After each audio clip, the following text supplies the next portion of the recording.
Hello everyone, welcome to my YouTube channel learn with Kanika. आज हम करेंगे यूपी लेखपाल 2022 के लिए प्रैक्टिस सेट 15 का पार्ट 2, जिसमें कि हम ग्राम्य समाज एवं विकास तथा सामान्य ज्ञान के 50 क्वेश्चंस करेंगे।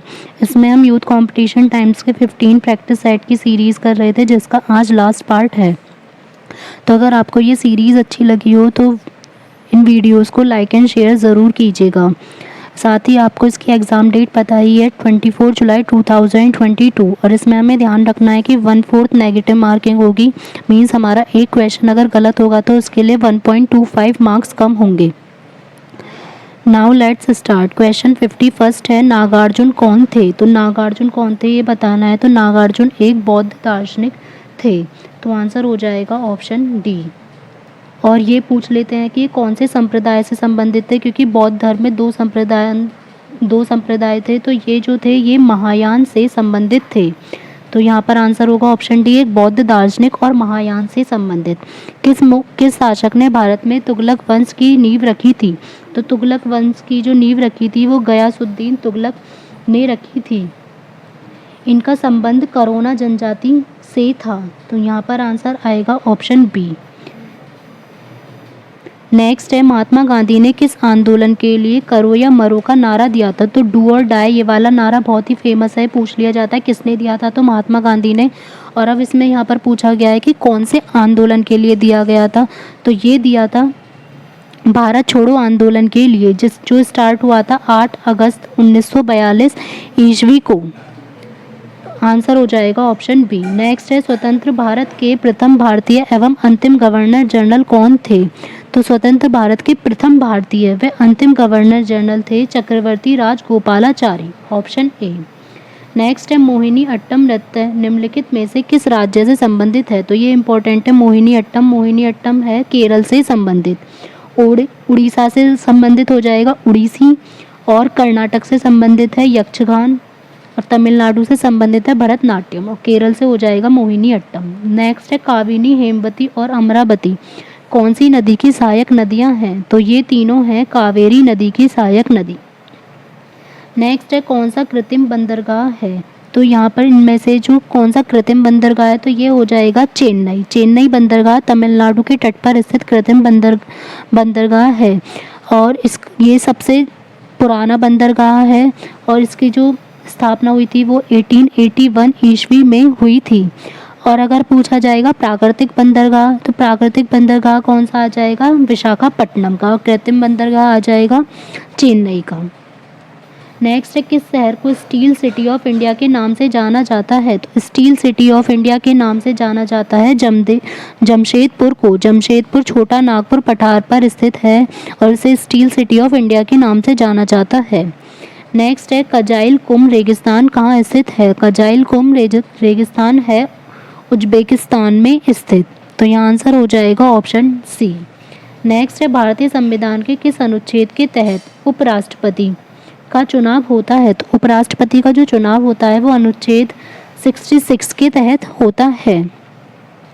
भारत में लोक सेवा आयोग का गठन भारत के संविधान के किस अनुच्छेद के अंतर्गत होता है? तो यह होता है, और ये इम्पोर्टेंट है, बहुत इसका पूछा जाता है, इसका आएगा आर्टिकल 315।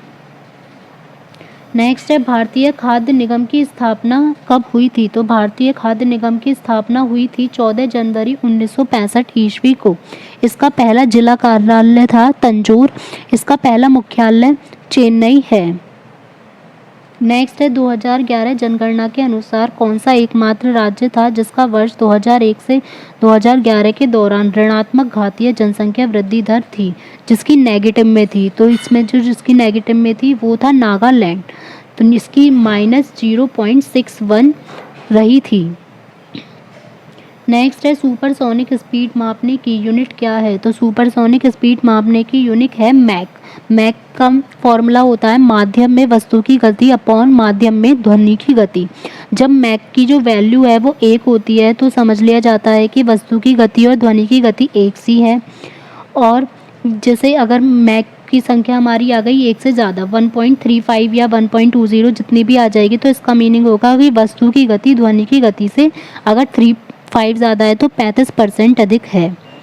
नेक्स्ट है, निम्नलिखित में से किसका अधिकतम तापजनक मान होता है? तो तापजनक मान सबसे अधिक होता है हाइड्रोजन का। यह वायु या ऑक्सीजन में जलता है और इसकी ज्वाला रंगहीन होती है। नेक्स्ट है, रक्त स्कंदन विकार किसकी कमी के कारण होता है? तो रक्त स्कंदन विकार होता है फ्लोक्विनिन की कमी के कारण। रक्त स्कंदन रक्त की एक प्रक्रिया होती है जिसके द्वारा वह द्रव की अवस्था से अर्ध ठोस की अवस्था में चला जाता है। मीन्स वो लिक्विड से सॉलिड की फॉर्म में चेंज होने लगता है। नेक्स्ट है, ऊर्जा का सिक्का कॉइन ऑफ एनर्जी क्या कहलाता है? ये भी इंपॉर्टेंट है। कॉइन ऑफ एनर्जी कहा जाता है एटीपी को। इसकी फुल फॉर्म होती है एडिनोसिन ट्राइफॉस्फेट। नेक्स्ट है, ऑर्निथोलॉजी का संबंध किससे है? ऑर्निथोलॉजी का संबंध होता है बर्ड्स पक्षियों से। पक्षियों से संबंधित जो अध्ययन होता है उसे ऑर्निथोलॉजी कहा जाता है। और इसमें और देखें, अगर हम भूकंप से संबंधित पूछ लिया जाता है, भूकंप से संबंधित सिस्मोलॉजी होता है और शैवालों से संबंधित होता है फाइकोलॉजी। नेक्स्ट है, विश्व पर्यावरण दिवस। ये भी इम्पोर्टेंट है। विश्व पर्यावरण दिवस हमें पता है कि वर्ल्ड एनवायरनमेंट डे कब मनाया जाता है? 5 जून को। नेक्स्ट है, संयुक्त राष्ट्र का मुख्यालय स्थित है। संयुक्त राष्ट्र यूएन का जो मुख्यालय है यह स्थित है न्यूयॉर्क में। इसकी स्थापना हुई थी 24 अक्टूबर 1945 ईस्वी को। इसमें 5 स्थायी सदस्य हैं, अमेरिका, रूस, ब्रिटेन, फ्रांस और चीन, जिन्हें P5 क्लब कहा जाता है, और 10 अस्थायी सदस्य होते हैं। नेक्स्ट है, सितंबर 2021 में पेटीएम पेमेंट्स बैंक लिमिटेड ने किस स्थान पर भारत की पहली फास्टैग आधारित मेट्रो पार्किंग सुविधा शुरू की? तो ये की है कश्मीरी गेट मेट्रो स्टेशन में। नेक्स्ट है, नितिन गडकरी द्वारा सितंबर 2021 में कृत्रिम बुद्धिमत्ता का प्रयोग करके नागपुर महाराष्ट्र में सड़क सुरक्षा बढ़ाने और सड़क दुर्घटना को कम करने के लिए कौन सी परियोजना का शुभारंभ किया गया है? तो ये किया गया है आई रास्ते, ऑप्शन डी। नेक्स्ट है, INS ध्रुव के संबंध में कौन सा कथन सत्य है? तो INS यह भारत का पहला उपग्रह और परमाणु मिसाइल ट्रैकिंग जहाज है। बिल्कुल ठीक है। यह लंबी दूरी के बैलिस्टिक मिसाइलों को ट्रैक करने में भी सक्षम है। ये भी ठीक है। INS ध्रुव हिंदुस्तान शिपयार्ड लिमिटेड द्वारा DRDO और NTRO के सहयोग से बनाया गया है। ये भी ठीक है। तो यहाँ पर आंसर आएगा ऑप्शन डी, उपयुक्त सभी। नेक्स्ट है, तेलंगाना में किस उद्देश्य की पूर्ति के लिए medicine from the sky project शुरू किया गया है? तो ये किया गया है ड्रोन के माध्यम से दवाएं भेजने के लिए मेडिसिन फ्रॉम द स्काई। प्रधानमंत्री आदर्श ग्राम योजना के संबंध में कौन सा विकल्प सही होगा? तो यहाँ पर हमें दे रखा है कि कूट का प्रयोग करके हमें बताना है कौन सा सही होगा। फर्स्ट है, यह योजना 36,000 गाँवों में शुरू की जाएगी। ये बिल्कुल ठीक है कि प्रधानमंत्री आदर्श ग्राम योजना 36,000 गाँवों में शुरू की जाएगी। यह योजना जनजातीय मामलों के मंत्रालय के द्वारा शुरू किया जाएगा। ये भी ठीक है। इस योजना को चयनित अनुसूचित जाति बहुल गाँवों के समग्र विकास के उद्देश्य से लॉन्च किया गया है। ये भी ठीक है। तो यहाँ पर आंसर हो जाएगा हमारा ऑप्शन डी, उपयुक्त सभी। नेक्स्ट है, वैज्ञानिक अनुमान से पृथ्वी ग्रह पर कितने वृक्ष हैं? तो अगर वैज्ञानिकों के अनुमान से देखें तो पृथ्वी पर 3 ट्रिलियन वृक्ष पृथ्वी ग्रह पर हैं। तो आंसर हो जाएगा ऑप्शन बी। नेक्स्ट है, निम्नलिखित में से कौन सी रूट क्रॉप नहीं है? तो इनमें से रूट क्रॉप जो फसलों का खाद्य पदार्थ है वो उनके तने और जड़े में संचित होता है। तो इनमें से आलू भी है और चुकंदर भी है, शकरकंद भी है, लेकिन जो ईख है यह रूट क्रॉप फसल नहीं है। नेक्स्ट है, तेज हवा की गति कितनी होती है? तो तेज हवा की जो गति है वो किससे नापी जाती है? ब्यूफोर्ड पैमाने से। तो ब्यूफोर्ड पैमाने के अनुसार तेज हवा की जो गति है वो 30 मील प्रति घंटा होती है। केंद्रीय आलू अनुसंधान संस्थान कहाँ पर स्थित है? ये है शिमला, हिमाचल प्रदेश में स्थित है। इसकी स्थापना 1945 ईस्वी में की गई थी। नेक्स्ट है, स्वच्छ भारत अभियान के अंतर्गत वर्ष 2019 तक ग्रामीण भारत में कितने शौचालय बनाने का लक्ष्य है?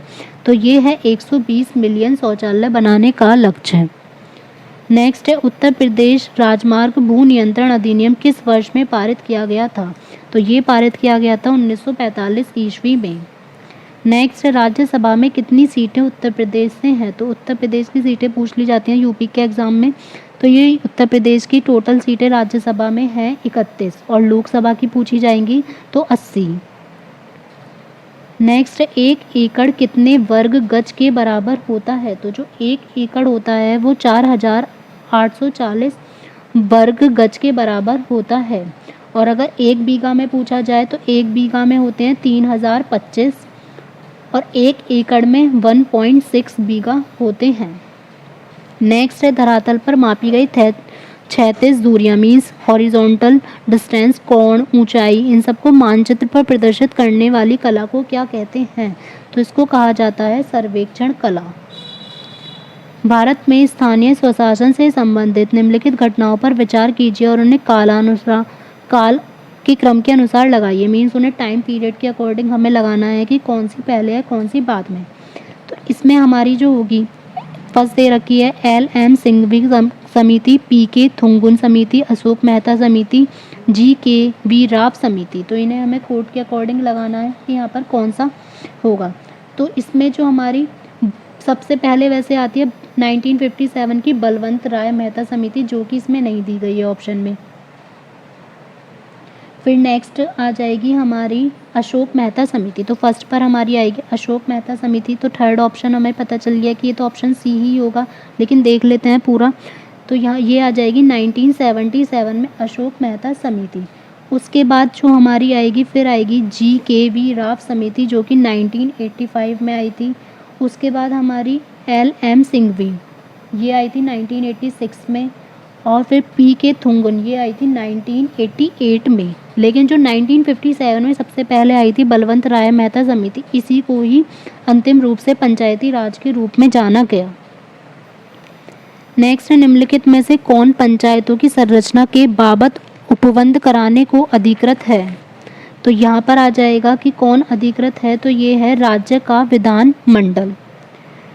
नेक्स्ट है, पंचायती राज का मुख्य उद्देश्य क्या है? तो पंचायती राज का मुख्य उद्देश्य है लोगों को विकास मूलक प्रशासन में भागीदारी योग्य बनाना।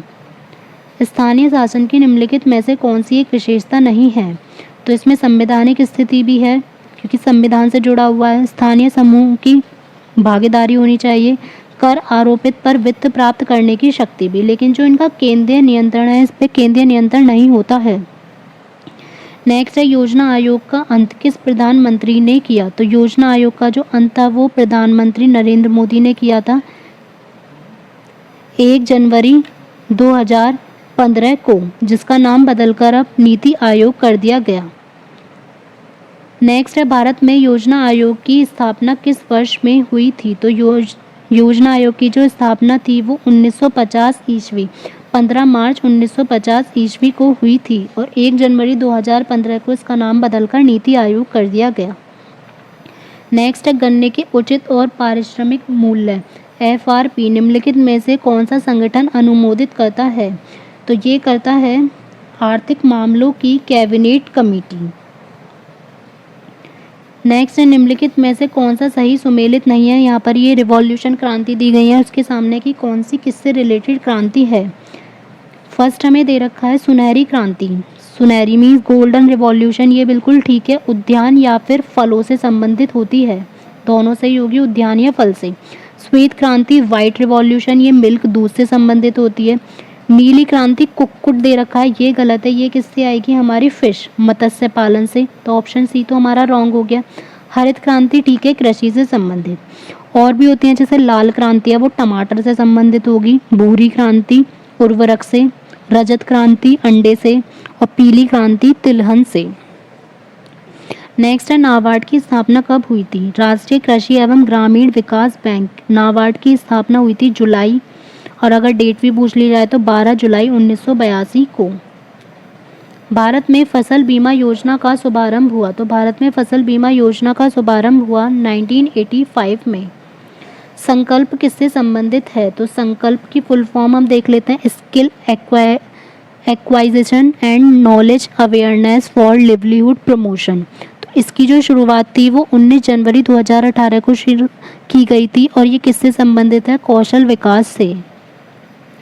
नेक्स्ट है, निम्नलिखित में से किस वर्ष में स्वावलंबन योजना शुरू की गई? तो स्वावलंबन योजना की शुरुआत की गई 2010 में।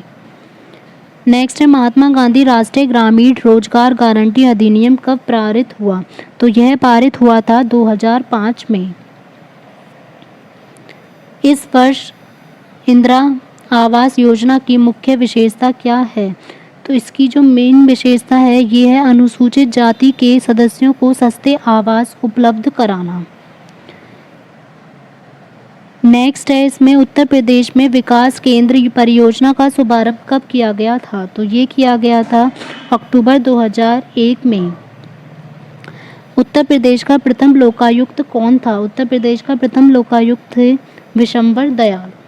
Option D.